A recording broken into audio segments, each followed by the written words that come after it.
Oke, baik.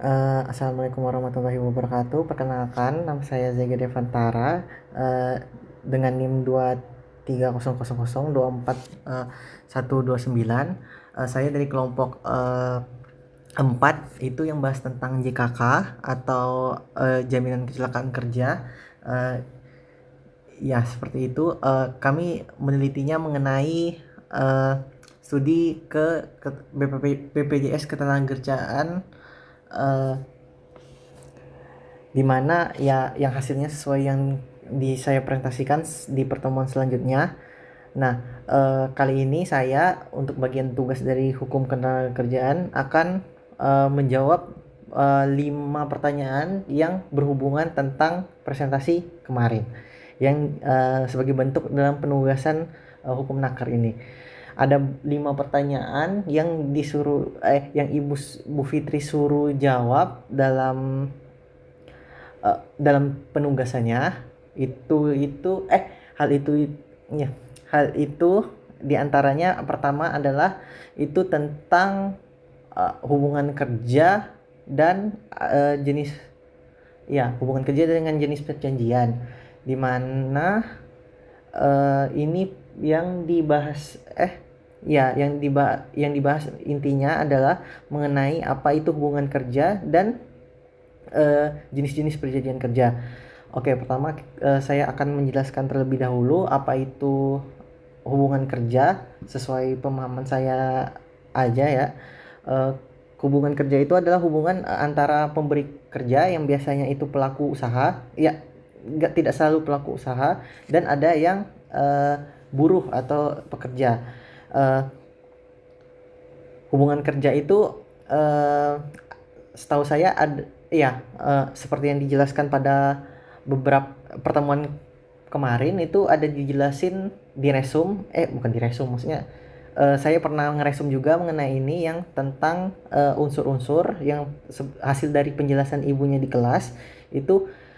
Pokoknya di kelas ya, iya ya, di kelas itu ada unsur-unsur eh, unsur-unsur apa, eh, unsur-unsur perjanjian kerja. Diantaranya itu ada yang pertama itu mengenai eh, yang pernah yang pertama itu mengenai unsur pekerjaan, di mana ya tentu namanya juga bekerja, dia butuh dia butuh tugas. Kemudian itu ada eh, unsur upah atau gaji, atau upah. Biasanya kalau dalam hukum ketenagakerjaan dikenalnya dengan upah, dimana seperti yang ibunya jelaskan juga pada pada mat kok pada materi bukan pada materi pada penjelasan ibunya itu, jika melakukan suatu perjanjian kerja, kita itu jangan malu-malu untuk menanyakan upah kita, karena itu merupakan hak kita. Hal ini juga tercantum dalam UU Ketenagakerjaan. Terus yang terakhir itu adanya hubungan atasan dan bawahan. Misalnya ada unsur perintah. Ya, ini yang unsur terakhir itu yang unsur perintah. Jadi dalam suatu hubungan pekerjaan itu ada yang namanya unsur perintah. Eh, Dia apa ya? Gimana ya rasanya? Eh, Misalnya antara eh, buruh konstruksi dengan atasannya, di mana perintahnya itu kan buruh konstruksi ini ya selayaknya menjalankan proyek itu eh, berusaha untuk memperlancar proyek tersebut. Kemudian saya akan membahas juga tentang jenis perjanjian kerjanya, yaitu yang seperti kita ketahui ada dua, itu ada PKWT dan PKWTT, atau biasanya kepanjangannya PKWT itu perjanjian kerja waktu tertentu, dan PKWTT adalah perjanjian kerja eh, tanpa waktu. Itu untuk saya jelaskan sedikit. Untuk pekerjaan waktu tertentu itu pekerjaan yang sifatnya itu sementara, ada tertulis waktunya, di mana ti- eh, intinya dalam suatu perjanjian kerja itu terdapat waktunya, eh, berapanya. Itu contohnya kalau dalam ASN itu adalah P3. Nah, kalau PKWTT-nya yang tanpa waktunya itu adalah CPNS, ya PNS yang biasanya seperti kita tahu, di mana dia biasanya memiliki kontrak waktu dalam hubungan kerjanya itu ada jangka waktunya. Biasanya kalau berdasarkan undang-undang sesuai PP 35 tahun 2002 ya sesuai PP peraturan pemerintah pokoknya dengan undang-undang Naker itu paling lama itu sekitar 5 tahun ya, 5 tahun. Eh, terus untuk beda dengan PKWTT. PKWT ini wajib tertulis soalnya ada jangka waktunya, dan ada dia itu kalau misalnya ada kontraknya selesai, dia tuh beda dengan orang yang di PHK di PKWTT atau orang yang pekerja tetap. Dia tuh tidak diberikan pesangon, melainkan hanya diberikan kompensasi setahu saya. Terus apa ya? Iya itu untuk PKWT. Oh terus di PKWT atau perjanjian kerja waktu tertentu itu tidak diperbolehkan ada masa probation, atau biasanya dikenal kita masa percobaan, atau bukan masa pelatihan. Hmm, Masa uji coba apakah seseorang pekerja itu layak atau tidak. Soalnya kalau sudah kontrak itu sudah ditetapkan hubungan kerjanya. Jadi tidak beda dengan PKWTT atau karyawan tetap. Dia ada masa percobaan karena akan diangkat menjadi karyawan tetap. Nah, terus saya bahas mengenai PKWTT juga, atau perjanjian kerja waktu tidak tertentu, di mana ini beda dengan PKWT, dia sifatnya tetap. Terus biasanya maksudnya beda dengan PKWT lagi. Si PKWTT ini sifatnya itu bisa lisan bisa tertulis. Kalau PKWT itu harus tertulis dikarenakan dia ada memuat tentang kontrak atau waktu hubungan kerjanya itu. Dan boleh ada probation, beda dengan PKWT yang seperti yang saya jelaskan itu, di mana dia maksimalnya itu 3 bulan. Ya, 3 bulan. Ya 3 bulan. Kalau misalnya terus saya bahas juga kalau di PKWT itu kan ada masa probation atau masa percobaan. Sedangkan untuk di PKWTT atau perjanjian kerja tanpa waktu tertentu itu tuh dia em, ada pesangonnya. Misalnya dia di PHK atau apa. Misalnya kalau dia di PHK atau dari ya dia kalau di PHK dia mendapatkan pesangon, beda dengan si pekerja kontrak atau PKWT itu, di mana dia dikasihnya bukan pesangon tapi kompensasi dari kontrak tersebut. Berikutnya itu tentang apa ya, pertanyaan kedua ya? Oh ya, pertanyaan kedua itu yang tentang Gojek itu.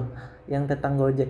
Yang tentang Gojek itu yang mengenai kemitraan, di mana yang ada pertanyaan hubungan kerja hubungan kerja dengan kemitraan, di mana kalau seperti yang dijelaskan pada presentasi kelompok 6 ya kelompok 6 ya, pokoknya yang bahas tentang hubungan hubungan di hubungan di aplikasi Gojek itu hubungan kerja atau hubungan kemitraan.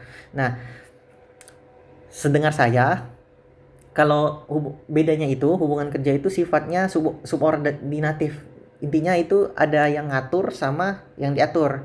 Nah, itu diatur ya seperti biasa di UU Ketenagakerjaan, di mana pekerja ini dilindungi hak normatifnya, seperti biasanya itu ada upah minimum, cuti, terus kayak pesangon juga.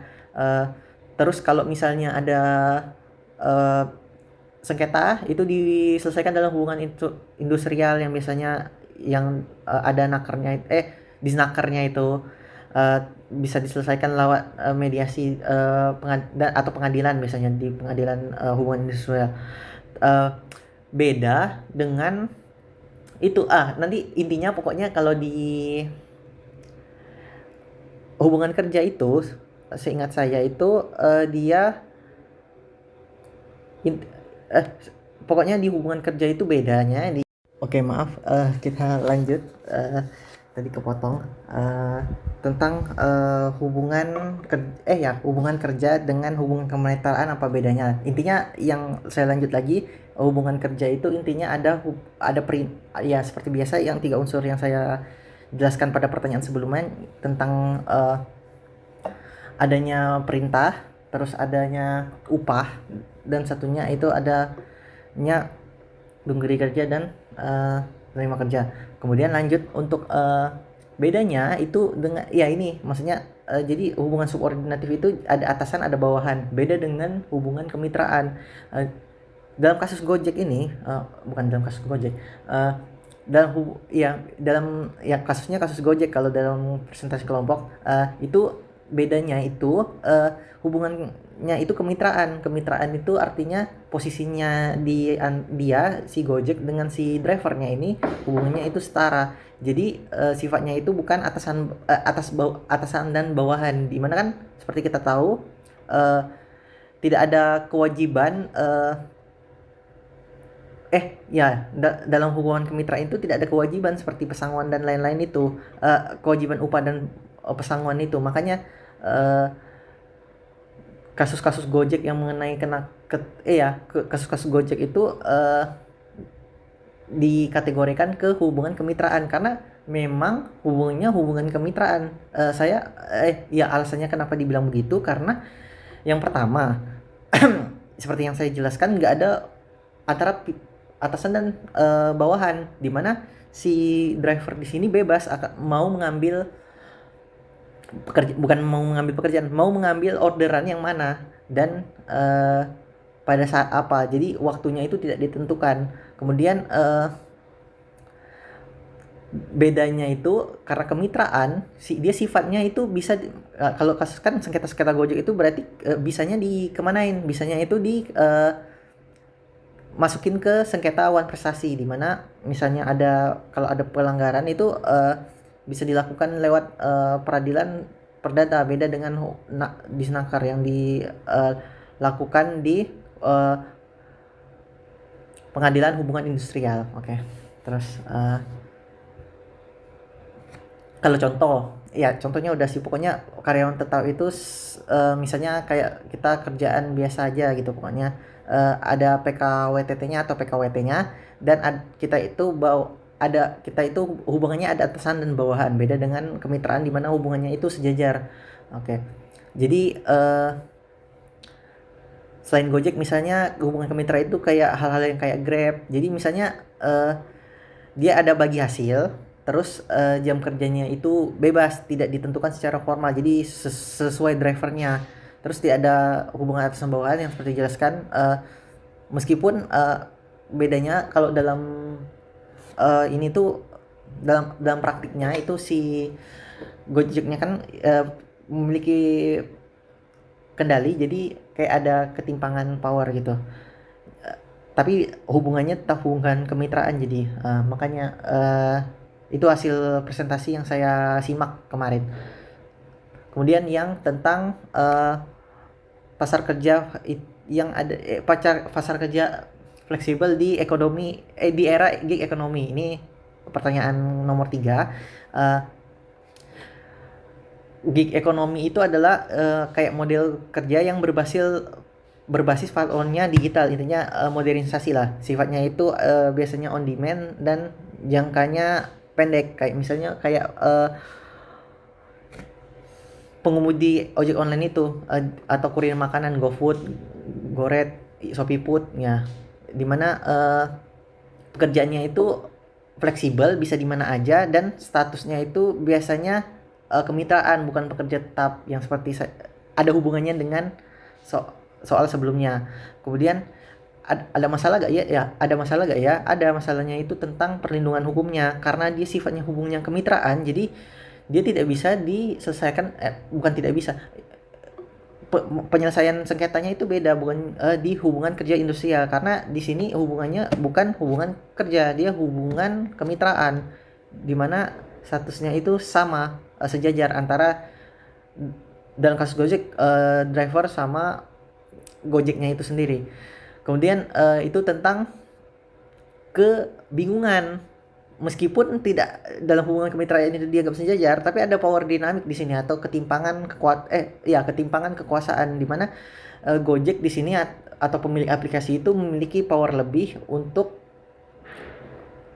kepada driver, sehingga mau dibilang kemitraan, posisi hukumnya juga tidak terlalu sejajar. Nah, kemudian tentang perancangan di hukum naker itu kebanyakan masih dirancang mengenai untuk pekerjaan konvensional, bukan pekerjaan di era gig ekonomi ini yang sifat pekerjaannya itu fleksibel. Kemudian itu tentang upah minimum atau jaminan-jaminan atau asuransi-asuransi, di mana dia itu beda dengan hubungan kerja. Dia itu gak ada pesangoan, gak ada bukan UMKM, upah minimum. Kalau salah UMKM sih, salah, maaf. Kemudian tentang terus saya bilang tentang power dynamic atau ketimpangan kekuasaan itu ini salah satu masalah dalam pekerjaan di gig ekonomi ini atau pekerjaan yang fleksibel, di mana itu ada kontrol algoritma dari Gojeknya itu sendiri sebagai pemegang kekuasaan, di mana platformnya itu bebas, dia mau nonaktifin akun mitra sesuka dia. Tapi ini tuh tidak dianggap seperti perintah hukum gitu. Jadi si pihak Gojek ini susah untuk menggugat si pihak Gojeknya itu kalau berhubungan dengan hubungan kerja industrial, karena sifatnya mereka ini kemitraan, itulah intinya. Kemudian tentang pertanyaan mengenai pengaruh kecerdasan artifisial terhadap hubungan kerja, ya tentu sangat berpengaruh. Seperti kita tahu, untuk sekarang itu ada ChatGPT dan lain-lain.